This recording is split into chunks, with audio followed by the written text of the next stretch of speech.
So welcome back, this is Muzaffar Ismail for Technic.com, and we'll be doing the unboxing video for the Samsung Gear Fit. So let's take it up, and there we go, the Samsung Gear Fit. Let's see if it'll turn on. Got it turned on properly, huh? Anyways, there's that smartband. Let's see what else we got. Okay.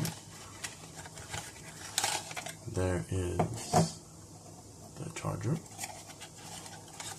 and the holder and a whole bunch of user manuals, quick start guide, warranty card,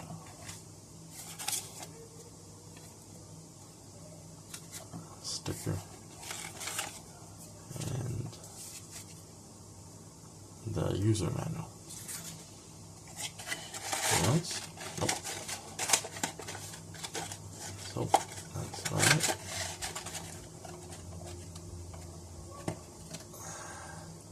So stay tuned to the hands-on video for the Samsung Gear Fit and the full review at Technic.com. Thank you very much.